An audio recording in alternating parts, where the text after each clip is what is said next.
Salut. Hello. Tête de bon bouffon quand même. You listen to me? Oui. J'ai reçu une lettre. Cher Eddy, liste des règles pour faire une bonne vidéo sur YouTube. Premièrement, dire bonjour, bonjour. Deuxièmement, danser sur une musique à la mode.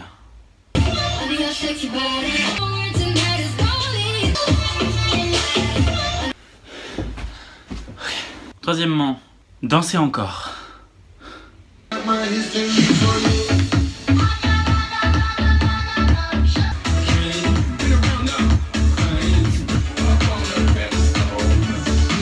Quatrièmement, se présenter. Je m'appelle Eddy. Se présenter encore puisque les gens ne te connaissent pas encore. Je m'appelle Eddy, je viens tout juste d'avoir 23 ans. J'ai décidé de partir à la rencontre des personnes qui m'intéressaient et qui m'intriguaient. Alors c'est vrai que je suis pas du tout journaliste, je suis pas du tout youtubeur, et j'ai décidé de partir à la rencontre de ces personnes-là avec mes propres questions, avec les questions d'un gars de 23 ans, et de vous inviter à me suivre dans cette aventure, et puis petit à petit réussir à interviewer des personnes de plus en plus emblématiques et de plus en plus intéressantes, que ce soit pour moi et que ce soit pour vous. I'm sorry. Du coup aujourd'hui c'est la première, il est 13h10 et j'ai rendez-vous à 14h donc je vais devoir y aller. J'espère que ça va vous plaire. Comment ils font dans les... Oh.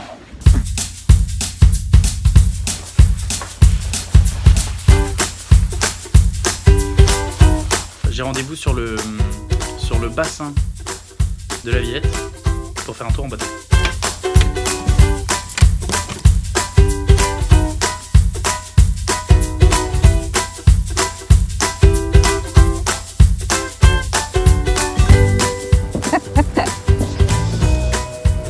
On va s'installer juste ici.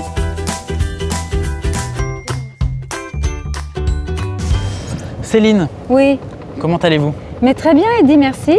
Ça me fait plaisir de vous recevoir. Vous êtes ma première. Vous êtes la première personne que j'interviewe. Bon, Vous m'intriguez et vous m'intéressez pour une seule raison, ou Ah pour bon plusieurs en tout cas, Ah mais bon. pour une en particulier. Vous êtes la voix de Julia Roberts. oui. Votre voix est quand même... c'est une voix très... C'est votre voix naturelle en tout cas dans la voix de Julia Roberts. C'est ça en fait. Je suis un peu perdu. Je ne sais pas si c'est Julia Roberts qui a votre voix ou vous qui avez la voix de Julia Roberts. Je ne Ça sais restera pas. un mystère. C'est un mystère. Voilà. Bon, dites-moi tout alors. Qu'est-ce que vous la travaillez cette voix ou c'est quelque chose qui est finalement c'est votre timbre naturel? C'est complètement naturel. Est-ce que on vous en parle souvent? Il m'est arrivé très souvent à la caisse de magasin où en demandant quelque chose dans un magasin, dans une administration, quelqu'un me dise « Ah, je connais votre voix, vous n'êtes pas… bon ». Et en général, je dis oui, enfin, il y a pas de… Je pense que j'ai une voix très très reconnaissable. Oui. Mais vous en jouez du coup pour vous Ah faire bah, du offrir tout, des non. verres ou Mais pour- ça marche pas. Même pas. J'ai Pour jamais rentrer de dans cadeaux. dans des soirées VIP Jamais de ou- cadeaux. Jamais. Non, jamais de cadeaux. Dans plusieurs interviews, je vous ai entendu dire que c'était effectivement votre rire qui avait fait la différence. Alors Dans un sur, casting. sur l'essai pour Pretty Woman, j'ai passé le casting sur la fameuse scène où elle est chez lui, enfin elle est dans son hôtel et puis il parle de manger des fraises avec en buvant du champagne. Et elle se met à rire et j'ai donc ri puisque la scène était comme ça. Et je pense que ça a fait le truc parce que le raccord de rire était très proche, quoi. Vous l'avez déjà rencontré? Non, Jamais. Moi je pensais que vous étiez du coup grande copine. non, pas encore. Pas encore? Bon, sûrement un jour, mais Ça pas- peut arriver. Mm. Vous faites aussi de la publicité. Ouais. Du coup, grâce à vous, et je vous en remercie, parce que maintenant, quand je vais chez Lidl, Ouais. je me dis, tiens, je vais peut-être trouver Julia Roberts qui est là en train de me vendre du ketchup ou Ouais. de la mayo. Mais sûrement, cherchez bien.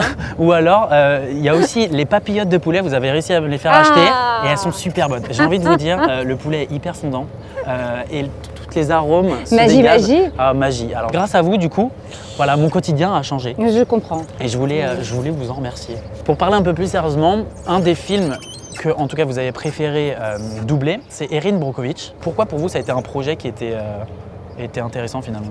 Parce que le sujet était intéressant, parce que le rôle qu'elle abordait était pas. C'était un personnage qu'on n'avait pas l'habitude de la voir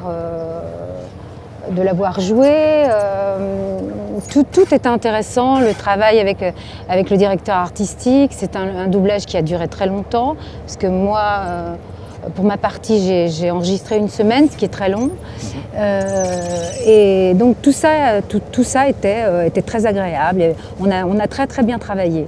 Parce qu'en moyenne, ça dure combien de temps en doublage? C'est-à-dire que ça dépend. Hein. Quand on a un rôle, même un rôle principal, comme c'était le cas pour Erin Brockovich, on enregistre sur 3-4 jours, quoi, c'est tout. D'accord.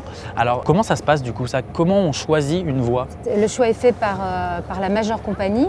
Pour ce qui concerne Julia Roberts, elle a une voix beaucoup plus grave que la mienne. Mais c'est sur je dirais pas des traits de caractère, mais des espèces de trucs comme, bon, tout à l'heure on parlait du rire, c'est sur des petits trucs comme ça qui font la différence, je crois.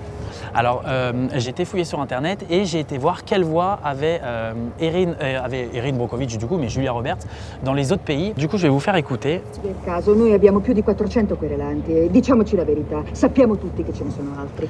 Non saranno persone sofisticate, ma sanno fare una divisione e 20 milioni di dollari non è un cazzo se si divide tra tutti. Voilà, donc ça c'est la voix italienne. Ouais. La voix japonaise maintenant. あなたに直に会って伝えたかったの。電話じゃなくて。賠償額が決定したわ。Alors si on entend comme ça fait un peu film pornographique. Un petit peu, ça fait très sexuel. Ouais, mais souvent peu... les Japonais, ils ont un souffle très dans la parole, c'est assez étonnant comme truc. Et la voix espagnole. ¿Ve? Eso sí que me cabrea. En primer lugar, desde las objeciones tenemos más de 400 demandantes y, seamos sinceros... Yo la vois pas avec cette voix, c'est marrant. Puede que no sean personas sofisticadas, pero saben dividir y 20 millones de dólares se quedan en una mierda cuando se reparten entre todos. C'est rigolo ça. C'est de la musique, pardon, je suis désolé. Alors, attendez. Attention, on va droit dans la péniche.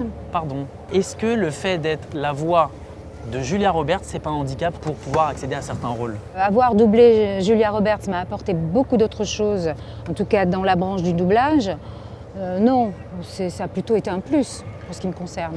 C'est pas trop frustrant justement de vivre à travers un acteur? Alors il est évident que quand on ne fait que du doublage, au bout d'un moment, être toujours derrière l'autre, c'est frustrant. Bon, j'ai la chance de faire autre chose, je joue au théâtre, j'écris pour le théâtre, donc, et puis c'est très drôle de faire du doublage, parce qu'on aborde des personnages qu'on n'aborderait pas dans ce métier-là. C'est évident que j'aurais pas joué toute cette palette de personnages avec ma bobine à moi, donc c'est un plus. C'est un plus. Vous préférez quoi? Vous êtes plus... La question un peu piège, mais est-ce que vous êtes plus VO ou VF? Je ne sais pas entendre.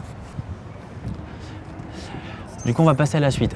Pour la situation du doublage, donc oui, vous êtes plus VF et VO. Je suis plus VO. Vous êtes plus VO? Mais le doublage, c'est une trahison. Mais quand c'est bien fait, c'est magique. Mais voilà, c'est tout. C'est une trahison parce que c'est pas... C'est une trahison parce que vous avez la tête de l'acteur et vous avez la voix d'un autre. Donc forcément, il y a un truc. Mais le doublage, ça peut être magnifique. Moi, j'ai le souvenir, bon, vous étiez petit, non, vous n'existiez pas. Mais tous là, vous n'existiez pas. Sur par exemple, les Amicalement Vôtre, il y a plus d'humour en français qu'en VO.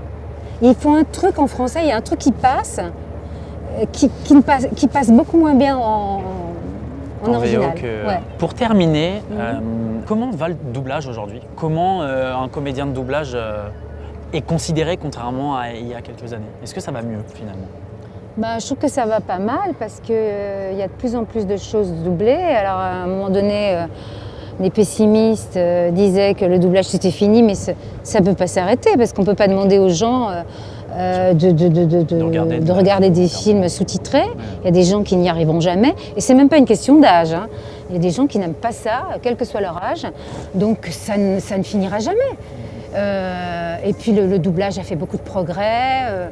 C'est vrai que les films sont de mieux en mieux doublés, les séries sont de mieux en mieux doublées. Non, je crois que le doublage va pas si mal que ça. Non, il y a beaucoup de choses qui se font. Voilà. Eh ben, le message est passé. Merci beaucoup Céline, on arrive bientôt. Merci, voilà. Eddie. Je vais vous déposer là, et puis vous allez continuer. Vous allez vous arrêter avant de me déposer. J'espère. Voilà. Sauf on peut peut-être nager si vous voulez. Il est froid. Nage. Très bien. Et merci beaucoup, et puis à bientôt alors. Ouais. Est-ce que... Quoi? Il veut son répondeur, je crois. Bonjour, Eddie n'est pas là, mais si vous laissez un message, il vous rappellera très bientôt. Merci de votre appel.